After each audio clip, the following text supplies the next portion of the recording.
people are starting to say some wild things about Brock Purdy and the 49ers.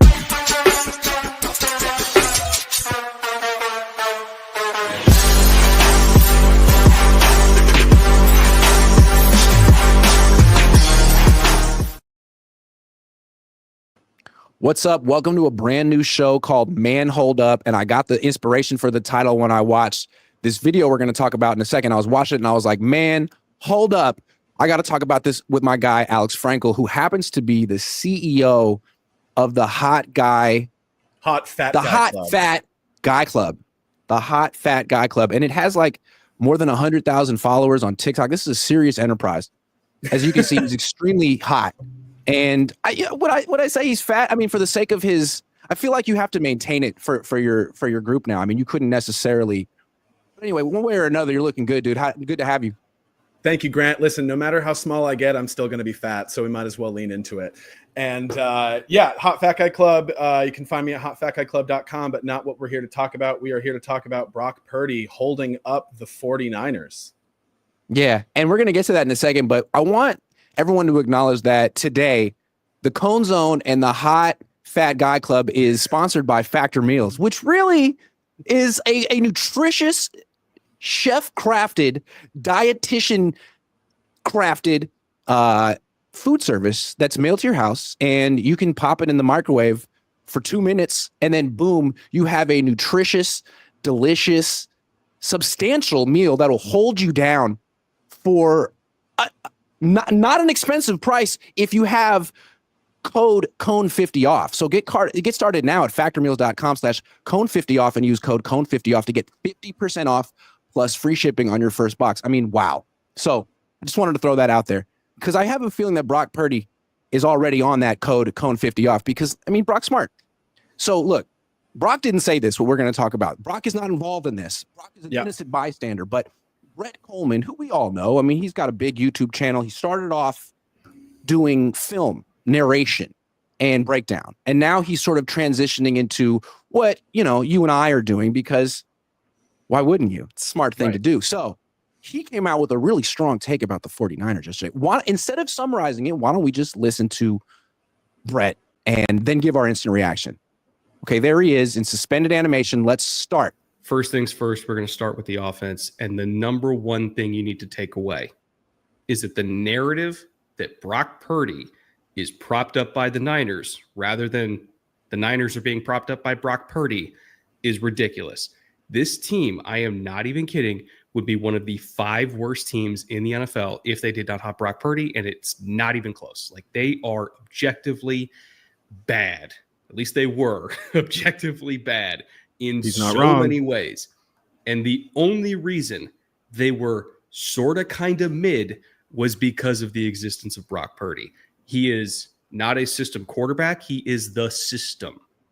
You plop a lot of starters from around the league in this offense, the way they run it. We'll get into that in a second. You put a lot of starters around the league, good starters, on this team and ask them to do the same things that Purdy was doing, they would fail.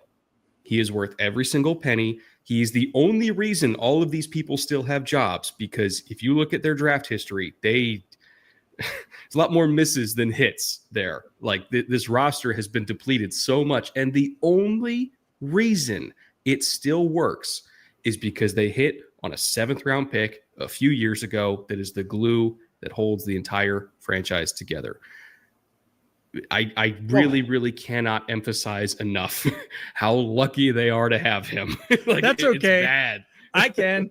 Okay, I think I'm going to stop there. They just kind of go into male giggling, which is fun. I like a good male giggle, but let's get it serious. I mean, he made some points, some good ones. What'd you think of what he said? I think he's completely right, and this is an argument that I get into with friends of mine regularly. Is it Kyle Shanahan being a genius, or is it and propping up Brock Purdy, or is it Brock Purdy who unlocked Kyle and gave him the ability to continue to uphold the genius facade? Kyle's record pre the Brock Purdy era with his 4 major starting quarterbacks, with Jimmy Garoppolo, he was 22-8. We all know how that ended. With Nick Mullins, he was 5-11. With CJ Beathard, he was 2-10. And with Brian Hoyer, he was 0-6.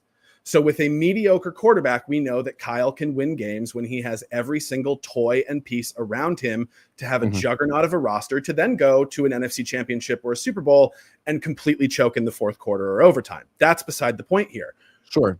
The cause and effect of Jimmy's injury in the 2022 season and watching the complete and total unlocking of the 49ers offense when Brock Purdy... Sorry, I just wanted to match taco meat with you. We're good. Keep going. You can go one more button down. Come on. Yeah, I think I might have to, actually. Okay, let's go. Yeah. Come on, Grant. Okay, here we go. All All right. right. I mean, I'm just happy to see you outside of a Kirkland tall tee for once. Like, I wanted to step it up for you. Yes. I appreciate it.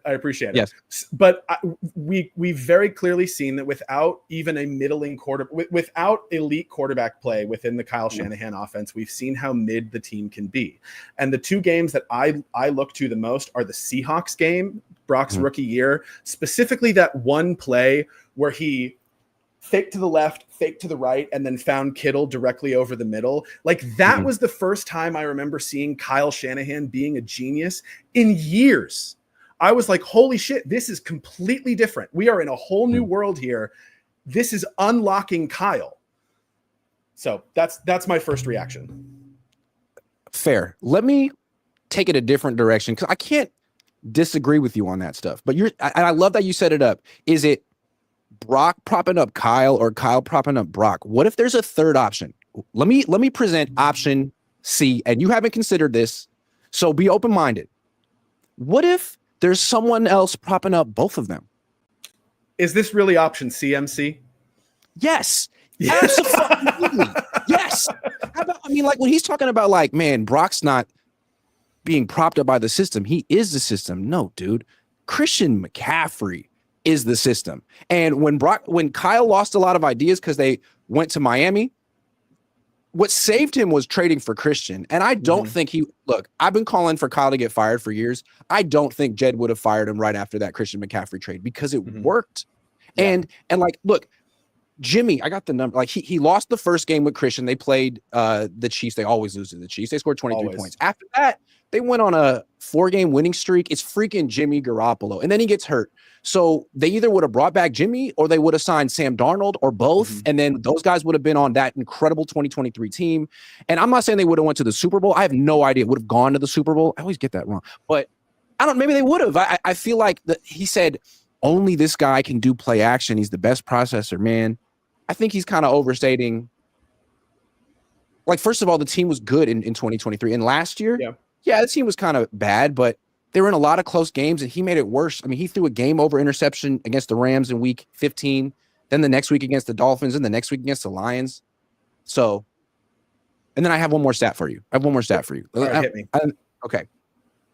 So, Brock Purdy, in his career with CMC, 18-5. Okay. 109.8 quarterback rating. Okay. Without CMC, 5-8, 95.7 quarterback rating. Not bad. Not bad.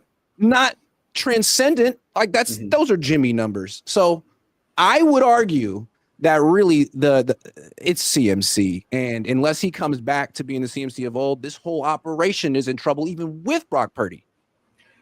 I do agree with that. And I think that that's one of the major issues of Kyle, where like the genius label is not warranted for him, where he becomes far too dependent on one player to be the Rosetta Stone of his offense and make everything make sense. It was Debo until it wasn't. It was CMC until it wasn't. It was Raheem Mostert until it wasn't. You've said this before on your show that like Kyle is great when he has a great running back that he can lean on and run into the ground. Right. Because that's the only thing that limits the turnovers in his offense. Otherwise, his offense is high turnover, high risk. Right.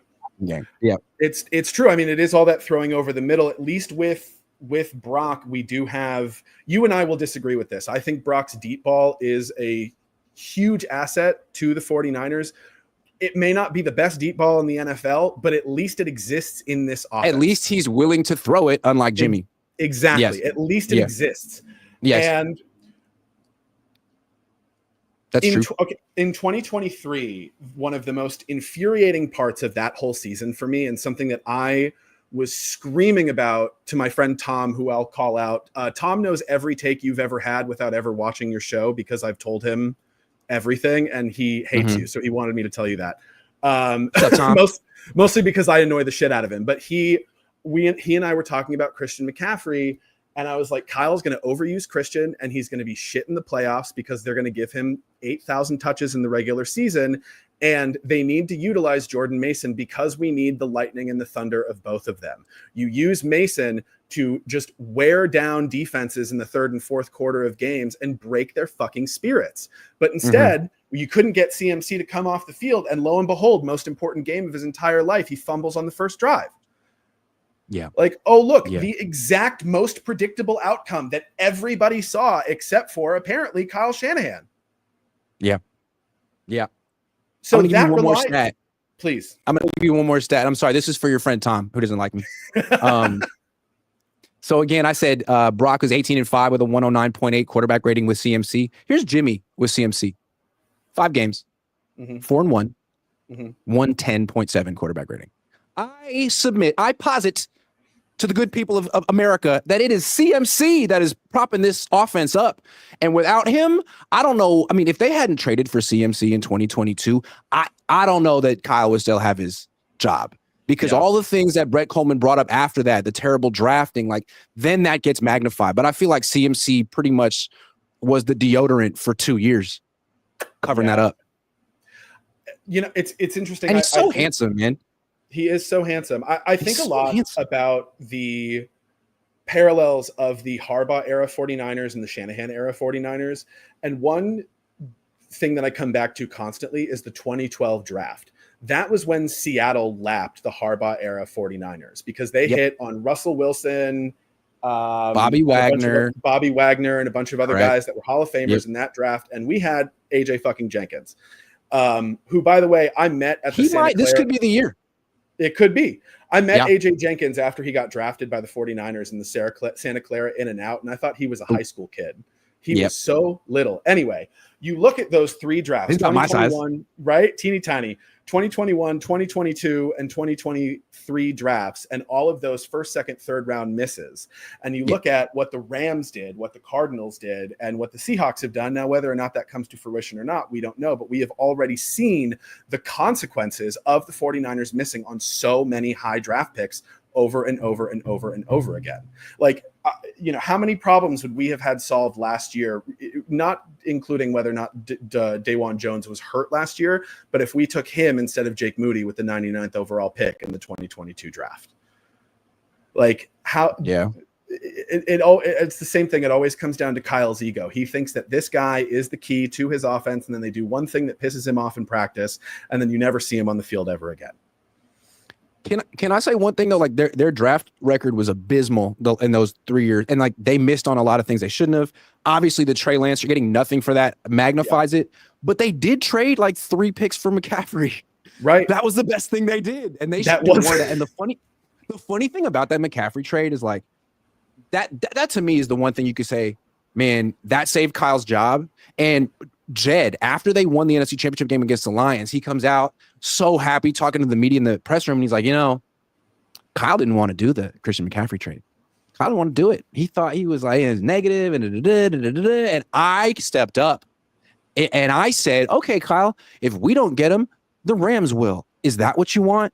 And he's like, well, Kyle got kind of quiet after that. And he was so, can I say smug? He was a little smug about it. So I wonder if internally, if the Yorks feel like, man, we saved your freaking job, we paid for Christian, and now you need to show that you're really a good coach.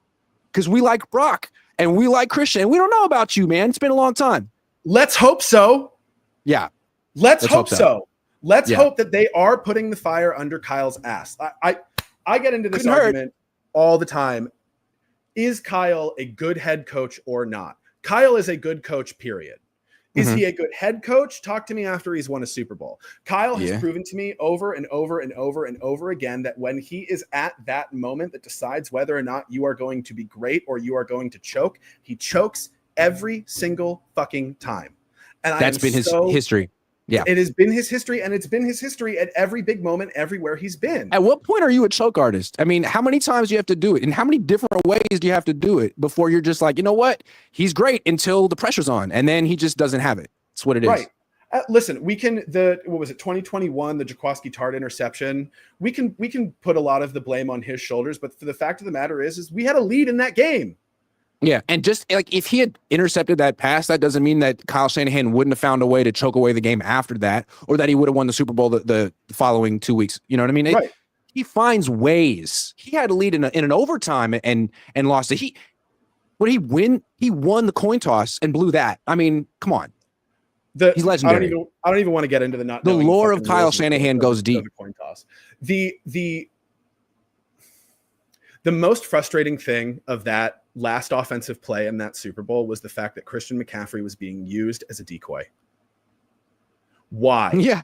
Why? That was the worst play. It's like they called something they'd never, ever run. That play, they'd never run that play before. No. It was dumb. Maybe you run it on first down, like a play action decoy McCaffrey. No, this is third down, man. They're going to blitz. You got to do something quick. Anyway, I want to move on.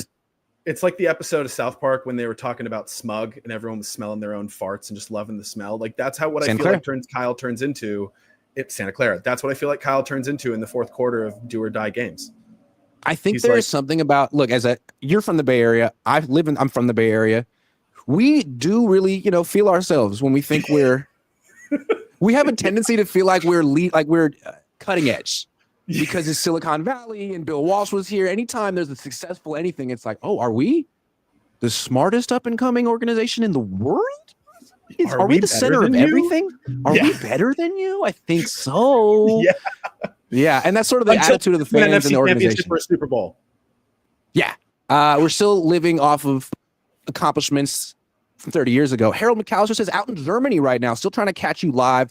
They would be bad because of the whole Trey Lance saga. They destroyed the future with one trade.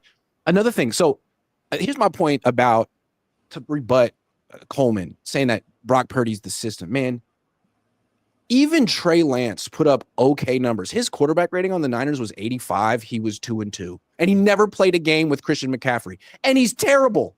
Mm-hmm. He's non-functional. And he was like decent enough. His numbers, even Nick Mullins, his numbers were like decent enough. I think that is why I would say that the system props up every quarterback to a degree. It also leads to a lot of picks.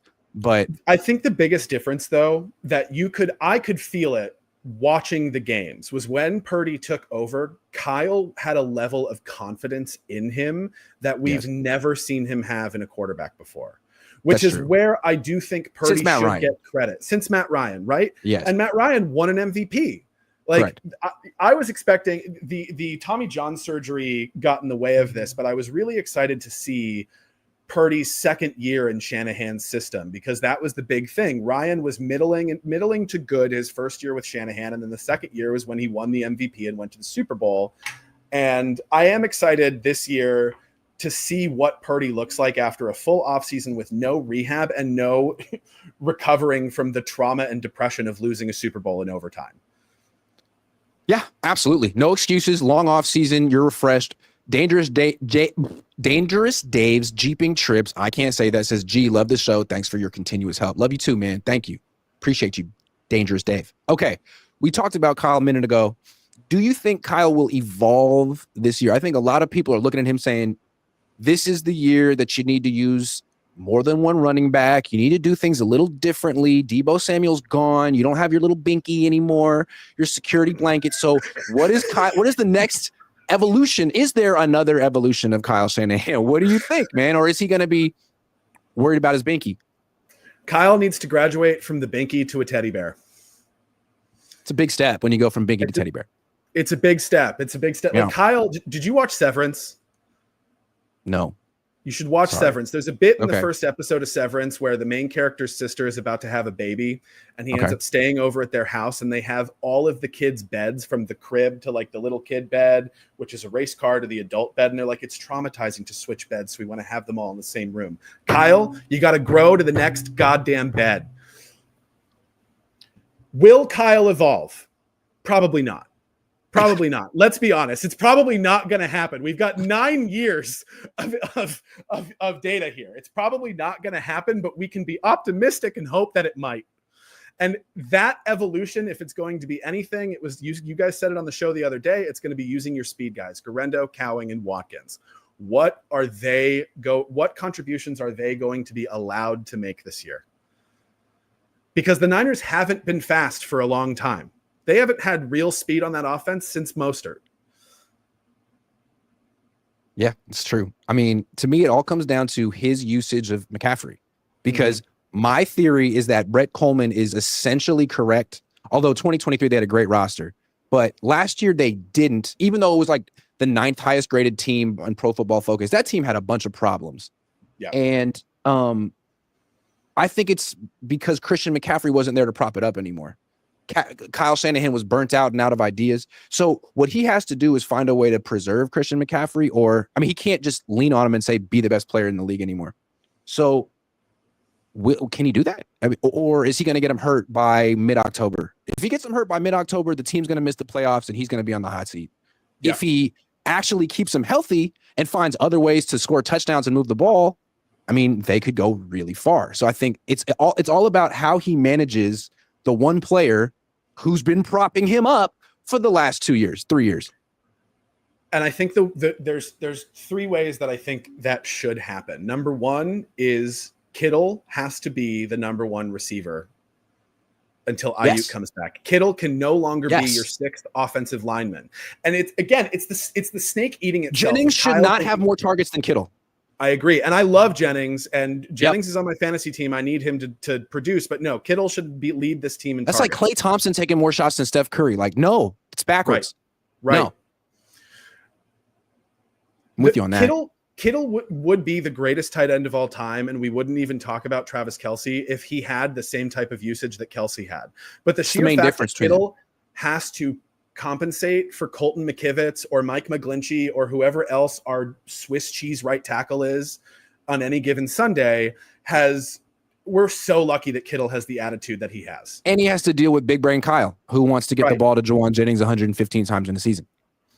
Right. Big brain. It's like you have quite literally one of the best, if not the best tight end of all time. Yeah, but no one's expecting him to go to Jennings 115 times. So everyone's expecting him to go to Kittle.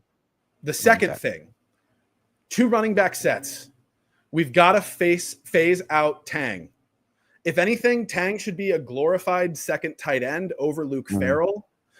But I want to see Garendo and McCaffrey in the backfield at the same goddamn time. Yep. There's no defense that's going to be able to key to that.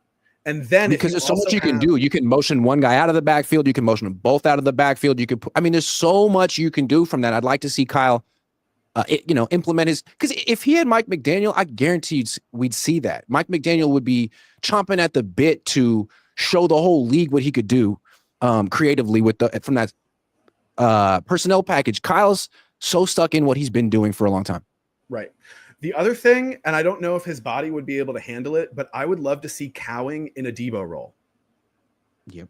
Because I think Cowing, especially I think Cowing, because of how small and how shifty he is, if his body, let's see how much more of an NFL body he has going into this season and what that transformation has looked like. But that is a dude who is not only an unbelievable deep threat based on his production in college, but if you give him the ball, he accelerates so fucking fast on an end around.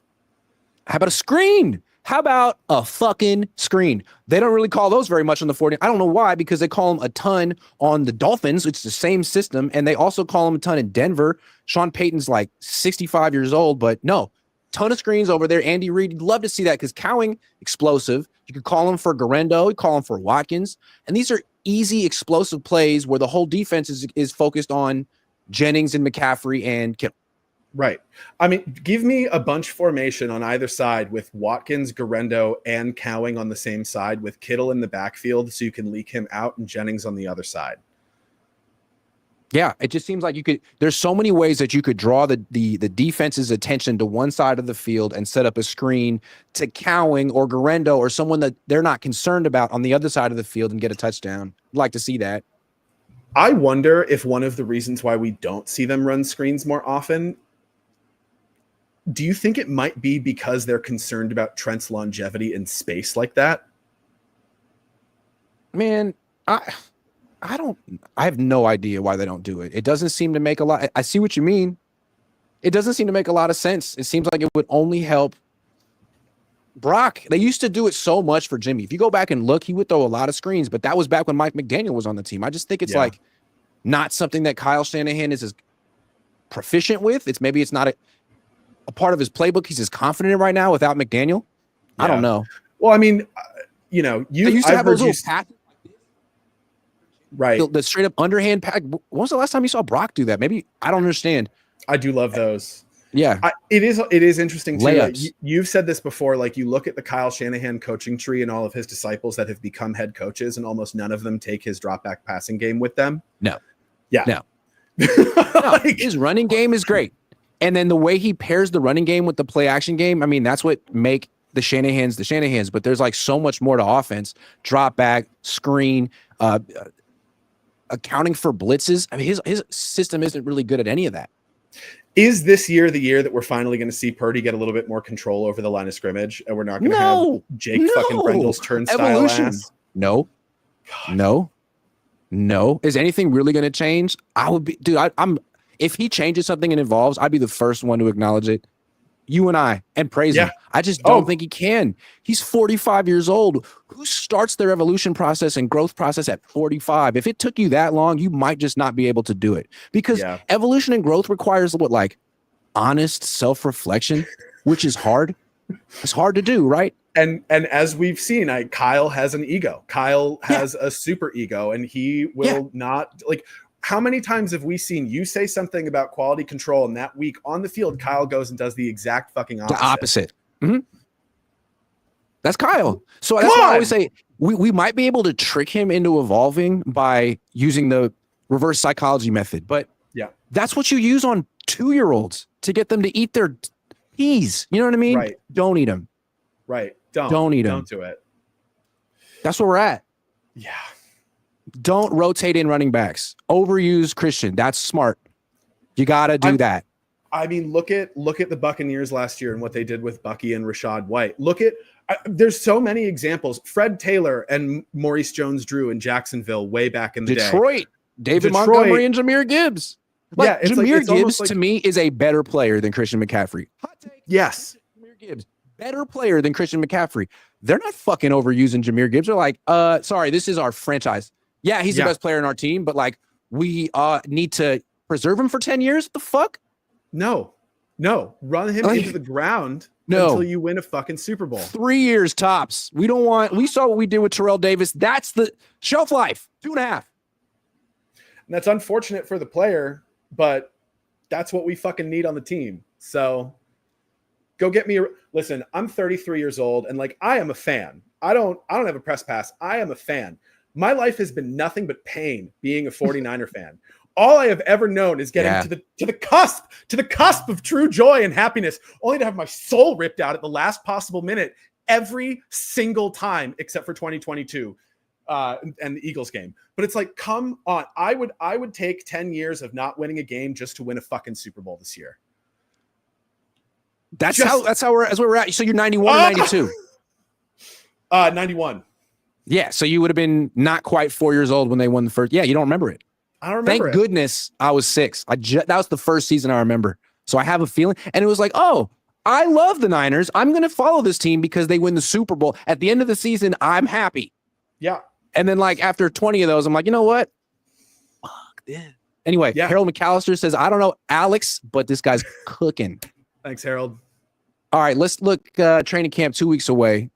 What do you think? Is there going to be an unexpected positional controversy this year? What do you think?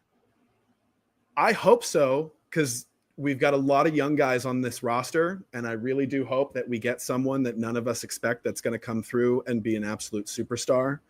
I think the most likely storyline is this Alfred Collins contract dispute, whatever it is, continues. But I don't know. I'm hoping that like Spencer Burford emerges as a legit tackle option and steals Colton McKivitz's job. I like that. Right? Let's kick McKivitz into guard. And then who's the other guy that Larry's obsessed with? The 6'9" guy or whatever? Pleasance? Yeah. I'm interested to see if he's actually good. Like, I don't trust Chris Forrester as far as he can throw a brick. But oh no, you know what I want? I want someone to take Jake Brendel's fucking job. Okay. That's what I want. Okay. All right. That works. I got one. Okay, I'm serious. I really want to see the competition at wide receiver across from Jawan Jennings because everyone's sort of penciling Ricky Pearsall in, and he might be the guy. But to me, I think he has to win the job, and he's missed so many practices that I think it's not a given that he wins that job. Jordan Watkins was there all off season, and he was looking really good. I think that should be a legit competition. Ricky Pearsall versus Jordan Watkins. Who's going to win that competition? I think Jordan Watkins might win it. I think he's more versatile. I think he could play X. I don't think Ricky Pearsall can play X. I think he gets swallowed up by press coverage and Watkins doesn't. That's interesting. Watkins could start for them if Kyle actually lets a rookie start in his offense. So Watkins isn't going to start. Well, Poonie did last year. He would if Pearsall gets hurt again. But if Pearsall's healthy, it might not be a fair competition. Yeah. But I mean, we'll see. I want Pearsall to succeed. I want every single player on the 49ers to succeed. And Pearsall has proven that he's a tough motherfucker. Dude got shot and came back a couple months later. Like that's, he not only faced that injury, but faced his mortality at the same time and came back and produced. That's pretty impressive. The unfortunate reality is if his hamstring doesn't stop acting up on such a regular basis and he can't get on the field, Kyle's not going to trust him. He's not going to get his opportunities. Yet, because he was a first-round pick, they'll shove him into the lineup and the entire team will suffer as a result of it and will probably lose a couple of games because of it. And God only knows. If Watkins is as good as you have said he is, that's going to be a huge win for the 49ers because it's going to be the first time that we've had an actually fast wide receiver who can play X or Z since Emmanuel Sanders. I'm tripping, dude. I don't know what I'm thinking. Of course Jordan Watkins isn't going to play. I don't even know if Ricky Pearsall will. You know who's going to be Kyle's guy? DeMarcus Robinson. You know why? He's 31. Yeah. What am I thinking? DeMarcus Robinson. Now, fortunately for the 49ers, he probably won't be able to play the first couple of games. So maybe Kyle Shanahan will be forced to actually look at Jordan Watkins during a game before just giving all the snaps to the 31-year-old wide receiver who won't be on the team next year. Right. But it's going to be DeMarcus Robinson. We already know. I love how predictable Kyle Shanahan is. I know him better than I know people in my own family. Yeah. Man. Yeah. DeMarcus Robinson. This makes my skin crawl. He's a solid player. It's just he has no future with the team. He's not particularly great. His career. What has he done in his career? He's been an okay number 3 or number 4 receiver, and he on the Niners he'll be their number 2. Great. It's gonna be a good time. Great. So good. I'm so excited to watch that. That's not gonna be like Ronnie Bell at all. Okay, I have a bonus topic that we didn't plan for. Things that could make Kyle Shanahan look really bad this year. Any injury on the offensive line. Any injury on the offensive line. Any injury on the offensive line. I got one. Deebo Samuel playing well for the Washington Commanders. Oh. That would be disastrous for Kyle Shanahan. That would Can you be imagine hilarious. if Cliff Kingsbury figured it out and was like, no, this guy is actually still a Pro Bowler. But you got DeMarcus Robinson. Enjoy. I think the likelihood of that happening is low. Me too. God, I'm just thinking about things that would make Kyle look really bad. All right. Here's one. I don't want this because Justin Herbert is one of my starters in Dynasty. And I think yours too. We got to talk about your roster in a minute. We will. Justin Herbert goes out for any amount of time and Trey Lance comes in with Jim Harbaugh and plays like a Pro Bowler. Yeah, I totally agree. That might be the nail in the coffin. Matthew Stafford goes out for any amount of time and Jimmy Garoppolo plays better than Brock. That's the one. Yeah. In a head-to-head game. Oh my God. If Darnold beating Brock was sort of understandable because the Vikings were really good last year, but Jimmy beating Brock, that you can't come back from that. Jimmy, again, selfishly don't want that, but man, that would be fun to watch for the week after that. Because then, listen, I've said this so many times that I get in so many arguments about whether or not Kyle is a good coach or whether or not the 49ers should keep him. And I'm like, no, if that happens and if Jimmy beats them, finally the entire world will see what we've been saying for so long, that Kyle is overrated and it is time to move on. I mean, Kyle was incredible last year. Like, so many things happened that shouldn't happen under the watch of a good head coach that people just glossed over for whatever reason. Like the whole allowing Brandon Ayuk to stand on the side of training camp and overshadow everything. Dude, be a coach. Handle that. Yeah. Letting a fight happen and not disciplining the person who threw the punch. Dude, handle that. The Bosa stuff. Dude, handle that. Like, are you there? Are you here? What's going on, Kyle? Like, and it's like, so he wasn't really present as a leader. And then as an offensive coach, he wasn't particularly creative either. So yeah, last year was bad. Very bad. Very bad. Yeah. So, I mean, he already made himself look bad last year, but yeah, the Deebo Samuel thing, Trey Lance, there's some lingering things. And then of course, if he gets Christian McCaffrey hurt again, it's gonna be, if you get Brock Purdy hurt because the offensive line isn't good, if you get Christian McCaffrey hurt because you gave him 20 something touches a game, no one's going to give you excuses. Yep. So that was a little. And the most important one, choking in a do or die game in the NFC Championship or the Super Bowl. There's that. Assuming you get back to the playoffs. Right. Fool me once, shame on you. Fool me twice, shame on you. Fool me three times. Losing week 1 to Seattle would make Kyle look bad. Yeah. Yeah. Losing week 2 to Spain. Oh my God. I still think that like the secret plan behind closed doors with the Yorks is that Saleh is going to take over the team. That's another thing. If the offense is worse than the defense, that makes Kyle look bad this year. Especially with this all defense those is going to start rookies. 5 rookies. Right. Yeah. Especially with all those rookies on that defense. If Saleh can turn them into a productive defense. If Kyle Shanahan still seems burnt out and out of ideas despite having an extra month of an offseason. Yeah. And he can't blame it on like the depression of losing a Super Bowl. It's just, no, maybe you're burnt out from 9 years of being a coach. Right. Right. Like, I'm sorry, Kyle, you're making what, $12 million a year? Get over the burnout. You're almost fully gray too, man. You look 20 years older than you did 9 years ago. Dude, he has aged like a president. It is crazy. He needs to find a youth. Like he needs to look younger. Yeah. They'll use that against him too. Man, you look, sorry. You need a year off. Yeah, okay. He needs a therapist and a vision quest. Dude, therapists are great. If you get the right one, you got to shop around a little bit. There's some bad ones out there. I'm just saying. Or the ones who aren't for you. Yeah, everybody needs a different thing, but everybody should go to therapy. I agree. Okay. Let's say the Yorks embrace their true love of soccer and give up on their quest for a 6th Lombardi trophy. Actually, it would be more like a quest for 1, considering the other 5 were won by the DeBartolos. So if the York, they already sold more than 6% this year. If they want to sell the remaining 95+% or ish, who do you think would be the most intriguing billionaire to sell it to? Very first one that pops into my mind is Joe Lacob, purely based on the success he had with rebuilding the Warriors. Another fun one would be Larry Bear. Again, the success he had with the Giants. Like those 3 championships were the best time of my life. So give me that with the 49ers. A fun wild card would be Tim Cook. Okay. Because I think Tim Cook, the CEO of Apple. Okay. Apparently he tried to do a sponsorship deal with Brock Purdy a couple of years ago. And I just think that Tim Cook has a pretty good ability to absolutely crush and destroy his competition. And I think having a person like him at the helm who can not meddle and just give the team the resources they need to destroy everyone would actually be pretty sweet.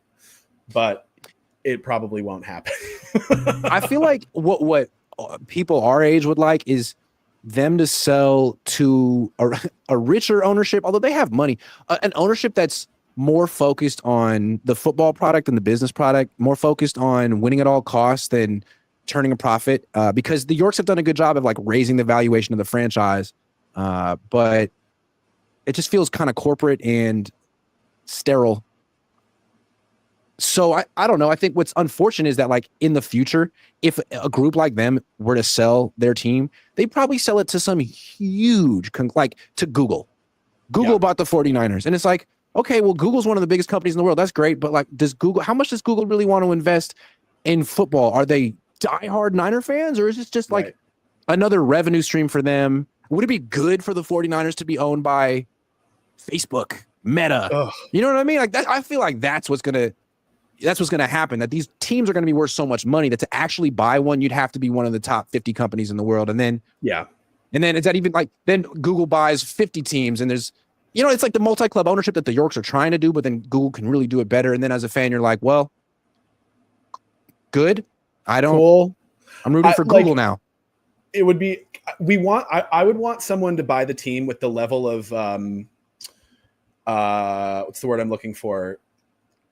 Sadistic goal achieving, like Zuckerberg, but without the actual evil tinge of Zuckerberg. He's a little too evil. I don't feel like I don't feel like having to do the mental gymnastics in my head of being like, but it'd be like if Gary Vee bought the Jets, right? We need someone who's been a fan for their entire lives and who has suffered for their entire lives, watching their team just torture them.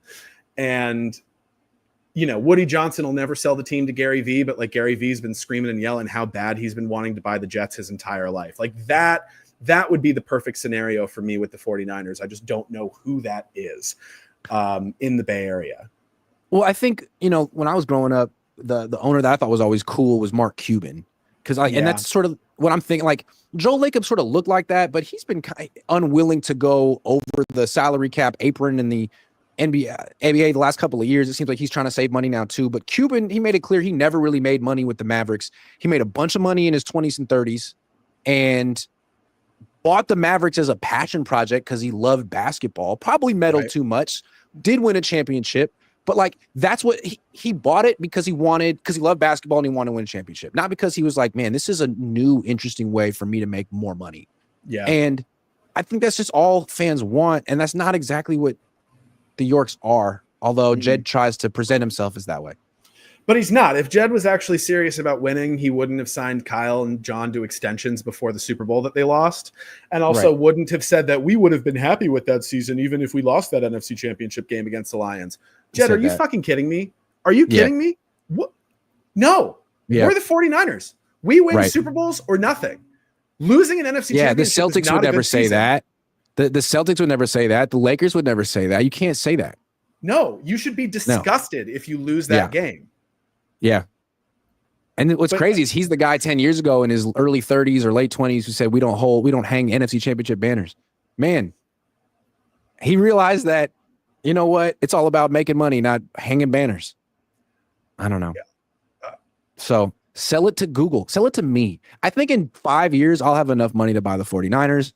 But in the meantime, I'm just going to have to settle for dynasty fantasy football. Yeah. All right. Let's get weird. All right. Let me get it on the screen. Here it is. All right. Let me move around there. Okay. All right. So this is on the Sleeper app. I'm playing with Jesse and Marco and a bunch of. So this is what I got. I drafted Justin Herbert just because I feel like this is a dynasty league, and I'm fairly confident he's going to be a starting quarterback 10 years from now. Yes. I don't know if I'm going to be in this league 10 years from now, but I like Brock Purdy. Is Brock Purdy definitely going to be a starting quarterback 10 years from now? I don't know. Let's hope, because he's my quarterbacks in my league. I mean, Jimmy isn't. Purdy, so Jimmy okay. All right, so let me tell you a Jimmy story. Let me tell you a Jimmy story. In the dynasty league that I've been in now for almost 10 years, I had the second overall pick in our startup draft. And that was the season after the 49ers traded for Jimmy and they went on that 5-game win streak. And it looked like we had the second coming of Joe Montana. And I drafted Jimmy with the second overall pick in our startup draft. And I have been paying for that mistake for as long as we've been in the league.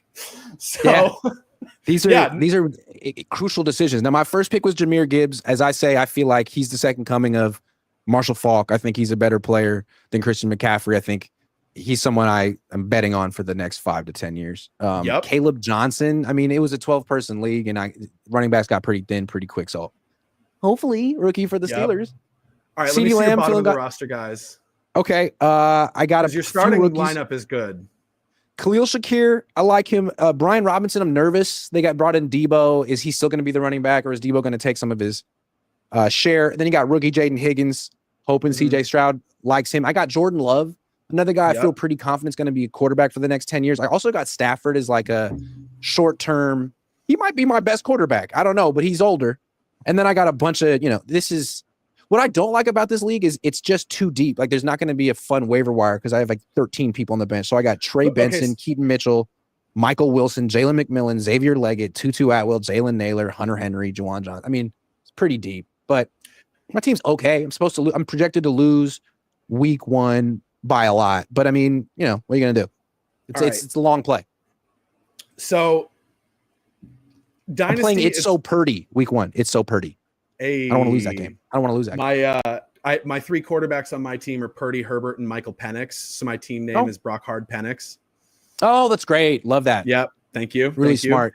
Yeah. So, okay. So this comes down to how sadistic do you want to be in this league? Because my personal strategy that I have adapted from a couple of other friends in my league is to hoard quarterbacks and young wide receivers. And I see, because people are going to have to trade with you. People are going to have to trade for them. So if I were you, I would package future draft picks. So you can just do like a Mad Max, where you're the only person that has water in the whole world. Pretty much. What do you want to do? What do you want to do about it? Yeah. Got it. Because at the end of the day, you're holding on to these assets for long periods of time. And as you get to know the other guys in your league, and that's great. Like with Jesse and all them, you know them pretty well. So you can take advantage of their homerism. Yeah. And I love taking advantage of my friends. Yeah. Listen, you know what I mean? In Dynasty, all bets are off. Exactly. Yeah, absolutely. Exactly. All bets are off. You have to. I'm sadistic. I have to win every trade. I don't care if it's my best friend. I'm going to try to screw you over. That's my other problem with fantasy football. I haven't played in 2011. I swore it off. I'm dabbling back into it. No one ever really wants to trade. Yeah. Because you got to win. And everyone's always a little insecure about losing. So I just feel like I wish people were a little more active. Yeah. But maybe things have changed. Well, I think maybe Gen Z. I think in your case, like if you took Caleb Johnson and I don't know, Rashee Rice and Matthew Stafford and package that up to someone who doesn't really know the dynasty format as well for like a Jaden Daniels or a Josh Allen. Jesse's really weak. Don't tell him I said this, but he has no idea what he's doing. Perfect. All right. So Jesse. Tell me Jesse's roster. Yeah. But if I were you, I would do whatever I can. You want quarterbacks that you can set and forget for the next 10 years, right? It's the same thing with your running backs too. If you can go and you can consolidate a bunch of your other he's got Burrow. Let's look at Jesse's roster. So weak. Joe Burrow. Okay, I'll give him that one. Trey Henderson, rookie. RJ Harvey, rookie. We'll see. Amon-Ra St. Brown. In all honesty, I'm curious to see what his production looks like without Ben Johnson. Yeah. Drake London, David Njoku, Zay Flowers, Kyle Pitts, Keon Coleman, Bryce Young. It's solid. It's hard to say. He's got the Penix and London stack, though. I do like He's got the Penix and London stack. Yeah. I see London. I see Frentz. I see your Penix. And a bunch of players I've never heard of. Jalen Royals. Yeah. Kyle Monangai is probably going to be the starter in Chicago this year, actually. Smart move. Jaden Blue. All right. He might have a good team. He might have a good team. I was going to take Burrow, honestly. But then he took Burrow and I took Herbert. I was thinking Burrow would be my quarterback. Yeah, like I said with Herbert, it was really not exciting. As long as Greg Roman's his offensive coordinator, I'm like, I'm gonna hold on to you, dude, but I may not start you. You know what I mean? Yeah, that's the issue. That is the issue with Burrow, with Herbert. Is like he is a great quarterback, but how much is he going to be held back by Greg Roman's? Is he a great fantasy quarterback? Like you're not going to run that much, and you're not going to throw a ton of touchdowns, but you won't throw picks. But I don't think picks hurt you as much in fantasy football as they do in real football. Yeah, like they lose the game for you in real football. In fantasy football is -2. Yeah. Okay, keep throwing. Right. Yeah, it's negligible. I don't know. If I were you, if you could get McConkey just to have that stack with Herbert. Still so mad that we drafted Pearsall over McConkey. Why do you like a stack? Because I was thinking like I wanted to diversify my bonds. You know what I'm saying? But maybe I should have stacked it up. The stack is really boom or bust. It can hurt you just as much as it can help you. But it in the case of Herbert and McConkey specifically, he's the number one option far and away. We know he's going to get those targets, and we know he's going to produce as long as he's healthy. And That's true. It is nice to have, say they score a 40-yard touchdown. It's nice having a 22-point play on a single play between those two players. It's true. So, well, I will be taking you all through my dynasty journey this year. I don't anticipate to do well in fantasy football because when I used to play, I wasn't that good. But this is a new year, and we'll see what happens. I am talking like... his face from Star Trek? I don't know. What's his name? Captain Kirk. Anyway, this was a great show. Thanks. What is that above your right shoulder? It's a cat. I'm subletting this apartment for a few months. It's an old absinthe ad. Oh, I like it. So none of this is like mine. It's very New York. It's very New York. Very New York. Very New York. All right, Subway goes directly under my apartment. Nice. Yeah. Does it rattle it like 7? But that's Chicago. You can hear it in the living room more so than the bedroom, but I don't even notice it anymore. Well, you're hailing from the 925, right? Yeah. Walnut Where'd Creek. you go to high school? Akalani's. You used to play in soccer. Yeah. That's right. Good school. Good Yeah. school. Yeah. Yeah. Good school. Definitely a tougher school than Miramani. Like if I heard a kid went to Miramani, I'm like, but Akalani's, I'm like, oh damn, like you might be from the the tough side of the 925. East Cocoa. Ironically enough, Miramani, there's something in the water in Orinda because when we played them in football, they were all like twice the size of all of us. I feel like they had more like funding. They just like and more funding at Miramani. Yeah. Like they were corn fed over there, and you poor kids were like grass fed. I don't know if I would say I don't know if I would say if anybody at Akalani's was that poor, but relatively speaking, I'll never forget. There was a girl. This was at like the peak of the hyphy movement in like 2006, 2007, and a girl got a brand new M3 for her 16th birthday, and then a bunch of seniors ghost rode the whip off of the hill, and the car went away, and the car went down the little hill, and she had a new one 2 weeks later. Yeah. And just, nothing like a high school gym full of white kids throwing fizz faces at everybody. What an era. If that's not going dumb, then I don't know what is. What an era. Shout out to her. Yeah. All right. Yeah. Well, this was great. We got to do this again, man. This was our first episode of Man Hold Up, but it certainly won't be the last. Alex, great stuff. Thank you, Grant. All right.